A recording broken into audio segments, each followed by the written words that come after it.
Hazretlerine. Allah sizi hükmüyle hakim kılsın ve bütün dünya hükümdarlıklarının değersiz kalacağı günden önce size saadet sultanlığı bahşetsin. Sultanım, Peygamber Efendimiz sallallahu aleyhi ve sellem bir günlük adalet icrası 60 yıl ibadetten üstündür buyurmuşlardır. Verdiğiniz vazifede ibadet eder gibi adaletli olmaya gayret ettim. Bilmenizi isterim ki Şehzade Yiğit, isyancı Oğuz beylerine zerrece itibar etmeyerek sizin ve devletimizin yanında yer almıştır. İçine çekildiği tuzağa düşmemek için hayatını ortaya koymuştur. Kardeşim Ertuğrul Bey de onu bu beladan kurtarmak için gözünü kırpmadan hayatını ortaya koymuştur. Kendilerinin isyancı olmadığını bilmenizi isterim. Adaletinizle onlara muamele edeceğinize inanırım. Allah sizi başımızdan eksik etmesin. Süleyman Şah oğlu Sungur Tekin Bey.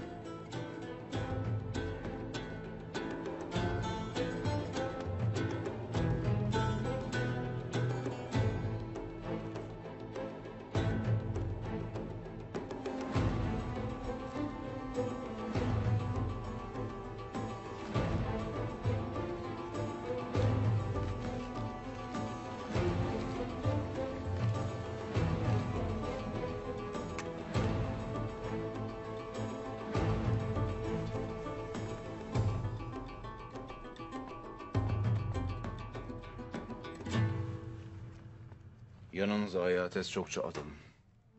Atlarınız çatlamadan değiştirip yolunuza durmadan devam edin. Tez bu mektubu Sultan Alaaddin'e yetiştirin. Emrin olur beyim.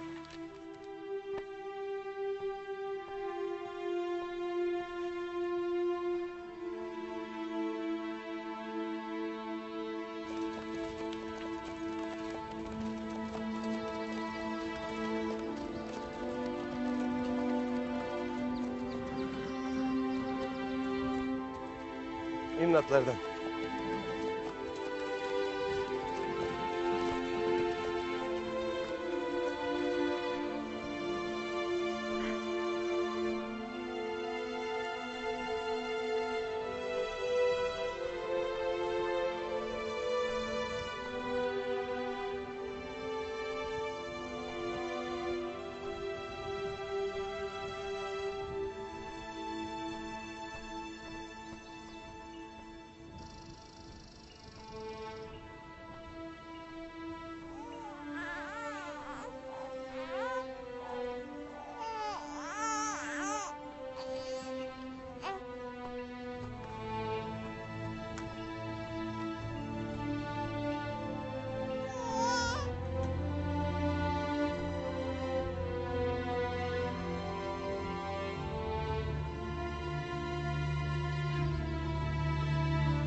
Hayırdır Yiğit? Gözlerin içi güler. Bugün benim en mutlu günümdür Ertuğrul Bey'im. Sultanımız Alaaddin hakkında ne karar verirse versin, ben yolumdan şaşmadım.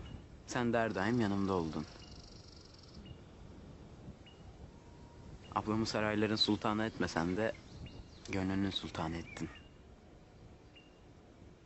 Artık ölsem de gam yemem. Bunu bilmeni isterim.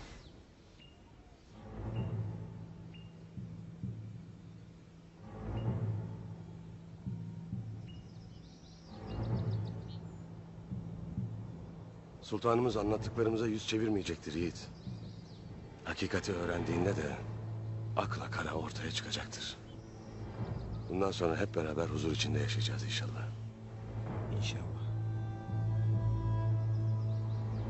Belki sultanımız hakkında sürgün kararı verir. Belki de sizinle gelmeme müsaade eder. Bilemem. Neticesi her ne olursa olsun Ben ömrümce tatmadığım aile sevgisini sizle beraber tattım. Her daim dualarımda olacaksınız. Bilmeni istedim.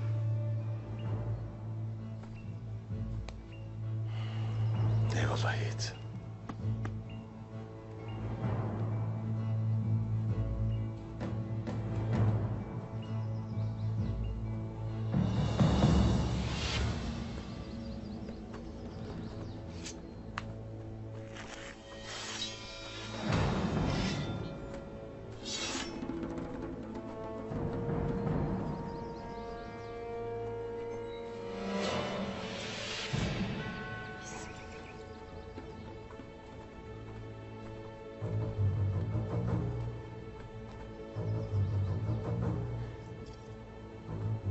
Yolun sonuna geldin Ertuğrul. Köpeğin yeni iti sen misin?